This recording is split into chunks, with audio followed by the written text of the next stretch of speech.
महिला के कॉन्फिडेंस के लिए भी ब्रेस्ट का साइज होना प्रॉपर होना आवश्यक होता है। तो वेट लॉस के लिए लाइपोसक्शन कराना है तो ये गलत सोच है, इससे फर्क नहीं पड़ता। फैट रिड्यूस करोगे तो जो लेग स्किन पहले ही मिल रही है वो और सिग्निफिकेंटली ढीली हो जाएगी।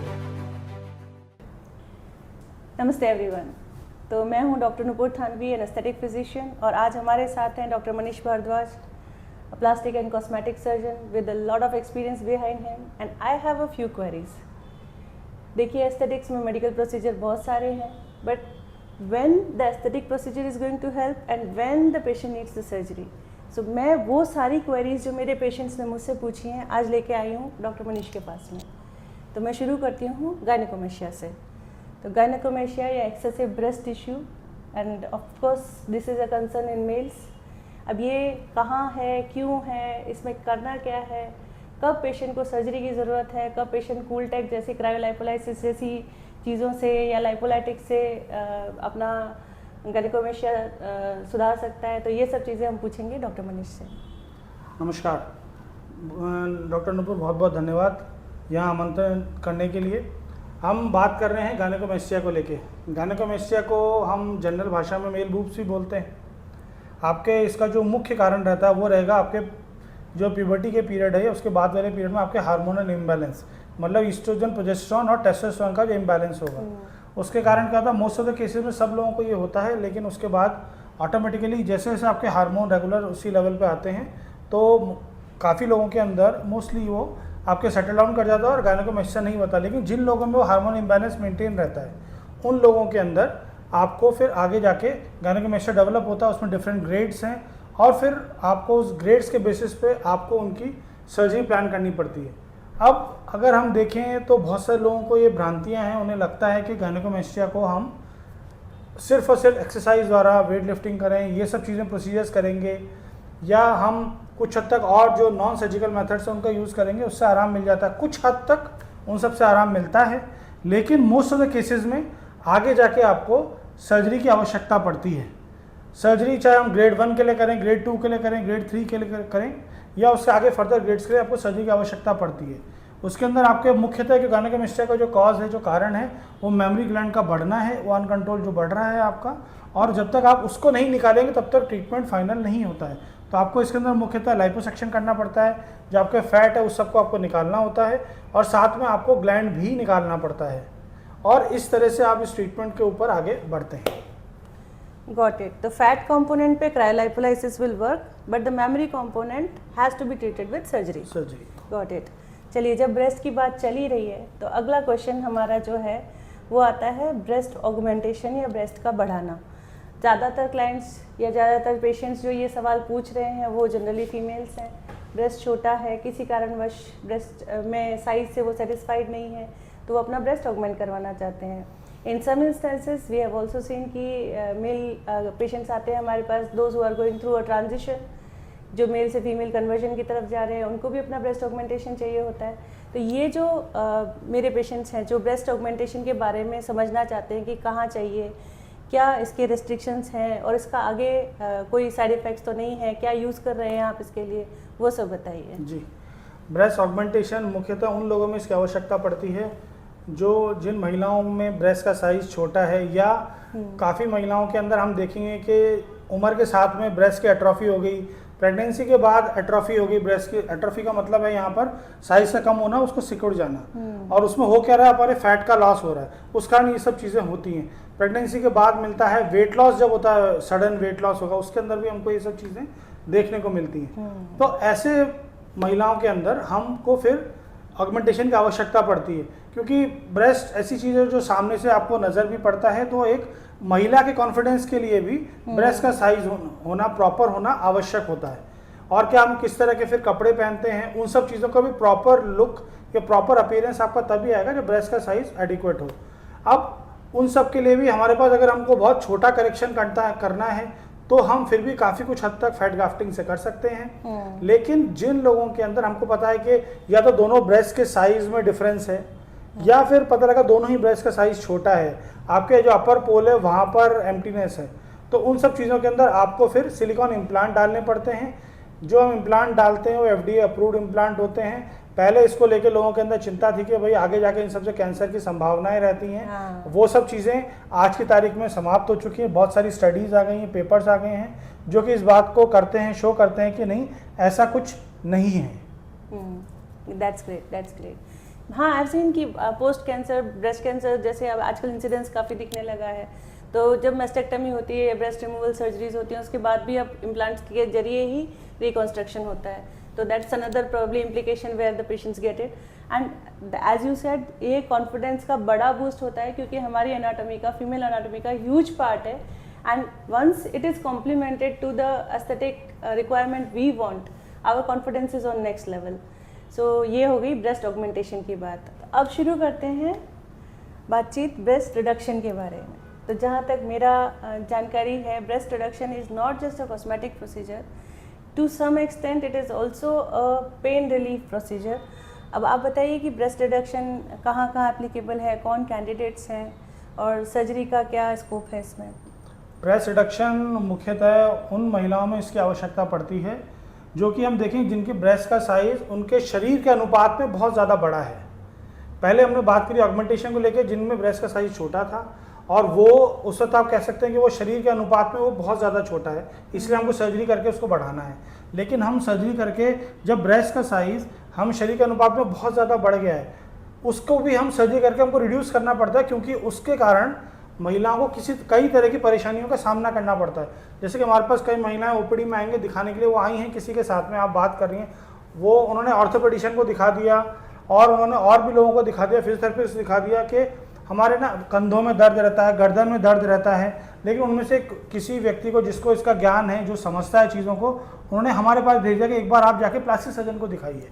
तो फिर हम जैसे देखते हैं, एग्जामिन करते हैं, प्रोपोर्शनेटली आपको देखना पड़ता है कि अरे ब्रेस्ट का साइज़ बहुत बड़ा है, तो उन पेशेंट्स को फिर हम लोग ब्रेस्ट रिडक्शन एडवाइस करते हैं, जिससे कि ब्रेस्ट का साइज़ शरीर के अनुपात में छोटा हो जाए और उससे साथ के साथ में कई बार आवश्यकता पड़ती है तो हम ब्रेस्ट को लिफ्ट भी कर देते हैं, जिससे कि जो आपके ब्रेस्ट उम्र के साथ में वजन के कारण जो नीचे झुक गए हैं उनमें थोड़ा उठाव भी आता है और उनका साइज़ भी छोटा होता है, जिससे कारण हमारे जो गर्दन में दर्द, कमर में दर्द, कंधों में दर्द, इन सब चीज़ों में बहुत हद तक आराम मिल जाता है। तो कॉस्मेटिक अपीयरेंस तो इम्प्रूव हुआ ही हुआ, साथ में एनाल्जेसिया भी मिल गया उनको। जी, वेरी वेरी गुड। अब अगला सवाल मेरा है जो बहुत ही ज़्यादा कॉमनली आस्क्ड है, there are so many queries around it, that is the I think nose. People are so curious, कैसे करेक्ट करेंगे, क्या सिर्फ घटा सकते हैं, क्या सिर्फ बढ़ा सकते हैं, कहाँ बढ़ाएंगे, क्या कैसे बढ़ाएंगे, कितना प्रोपोर्शन आप कैसे डिसाइड करते हैं, तो वो उसके बारे में कुछ बताइए। अब हम बात करें राइनोप्लास्टी को लेकर। राइनोप्लास्टी मतलब नोज जॉब, आपको नाक की शेप में आवश्यकता, आपको लग रही है कि आपको सुधार की आवश्यकता, आप उसकी तरफ आप राइनोप्लास्टी करते हो। ये कॉस्मेटिक राइनोप्लास्टी है और साथ के साथ में हमको कई पेशेंट्स में जिनमें ब्रीदिंग में डिफ़िकल्टी आ रही है, उन लोगों को हमको फंक्शनल राइनोप्लास्टी करनी पड़ती है। उसका मोस्ट कॉमन कॉज रहता है आपके जो अंदर का नेजल सेप्टम रहता है वो थोड़ा डेविएटेड है, उसके कारण आपको सांस एक तरफ से कम जा रही है, एक तरफ से ज़्यादा जा रही है, ऐसे लोगों को दिक्कत आती है, तो हमको सर्जिकली उससे करेक्ट करते हैं। अब राइनोप्लास्टी के लिए भी हमारे समझने की आवश्यकता है। लोगों को ये रहता है कि भाई हमको जो नाक चाहिए हमारी, वो कई बार फिल्म स्टार्स को देख के वो सोचने लग जाएंगे कि हमको भी ऐसा चाहिए, जो कि हमको वास्तविकता में ये समझने की आवश्यकता है कि हर चेहरे के लिए एक तरह की नाक संभव भी नहीं है और होनी भी नहीं चाहिए। कारण कि चेहरे का शेप अलग है, आप सबके बोनी स्ट्रक्चर अलग है, जो बाहर का जो चर्बी वाला पार्ट है वो अलग है, तो उसके कारण हर चेहरे पे सेम तरह की नाक सूट नहीं करेगी।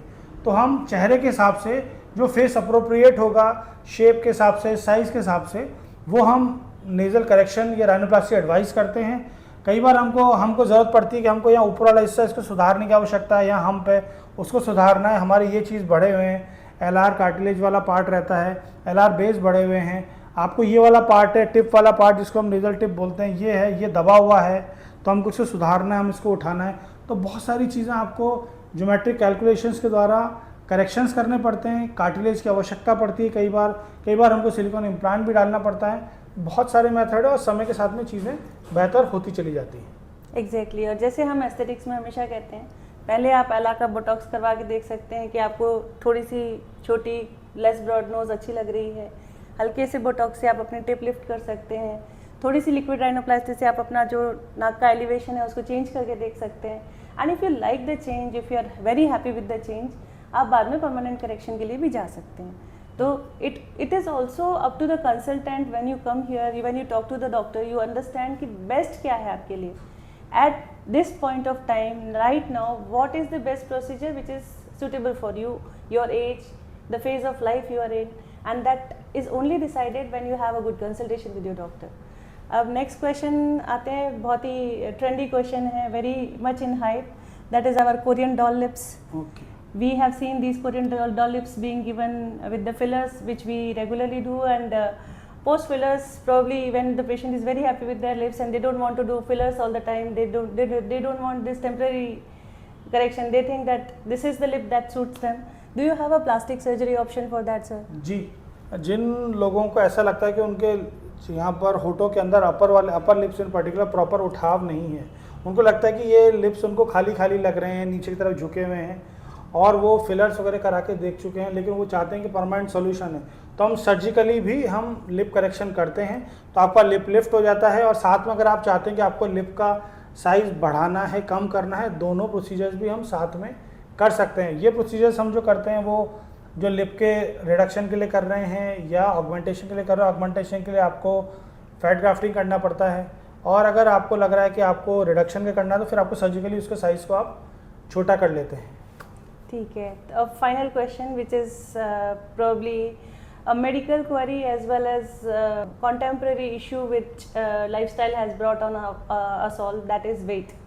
So weight management, many people mistake liposuction or lipolysis and the sculpting management systems as weight control therapies. So first of all, liposuction, lipolysis, these are all not weight management therapies, they are body sculpting therapies. They bring you a good shape post your exercise, diet and the nutritional correction. They are not an alternative. So what I want to understand with sir is, when we do cryolipolysis, it's a slow process, takes time. We have to have a wait of at least a year. When my patient comes with a short timeline, I want correction, I want this sculpting within a very short duration, I have a wedding, I have an event coming up, I don't have time for a year. So in those scenarios, we have to think of surgical corrections. There is a big collection of fat around my tummy, I want tummy gone, I want my tummy to be tight, but it cannot be done in a very short while with the non-surgical approaches. So now what is the surgical approach that plastic surgeons offer? हम जब देखते हैं कि जो patients हैं जो particularly जिनका कि वेट थोड़ा ज़्यादा है, आप ये कह सकते हैं कि उनका जो बॉडी में फ़ैट का वेट उनका अप्रॉक्सीमेटली मतलब उनकी शरीर की लंबाई चौड़ाई के हिसाब से ठीक है, लेकिन वो आपको एबनॉर्मल जगह डिपॉजिट्स हैं, और आपको दिख रहा है कि हम चाहते हैं कि अपनी बॉडी को शेप में लेके आना है और जल्दी लेके आना है. उन लोगों के अंदर हम लाइपोसक्शन एडवाइस करते हैं. लाइपोसक्शन से आप एक लिमिटेड क्वांटिटी तक ही वेट आपका रिड्यूस हो जाता है, लेकिन हमारे को ये समझना ज़रूरी है कि वो बॉडी कंटूरिंग प्रोसीजर है, मतलब आपको शेप में लाने का प्रोसीजर है. हाँ, क्योंकि हम उसको शेप में लाने का प्रयास करते हैं, हम फैट निकालते हैं पर्टिकुलर जगह से, उसके फ़ायदे के रूप में या एडवांटेज के रूप में हमारा वेट लॉस हो रहा है. लेकिन हम ये सोचें कि हमको वेट लॉस के लिए लाइपोसक्शन कराना है, तो ये गलत सोचे, इससे फ़र्क नहीं पड़ता. हमको फ़र्क पड़ना है, अगर हम चाहते हैं कि वेट लॉस हम करें, प्रॉपर तरीका हो, तो सबसे इम्पॉर्टेंट है लाइफस्टाइल मॉडिफिकेशन, खाने पीने की चीज़ों में ध्यान रखें, कसरत वाली चीज़ें और भी बहुत सारी चीज़ें हैं. तो सबके क्यूमुलेटिव इफेक्ट के बाद ही हम वेट रिडक्शन की तरफ प्रॉपर तरीके से चल सकते हैं.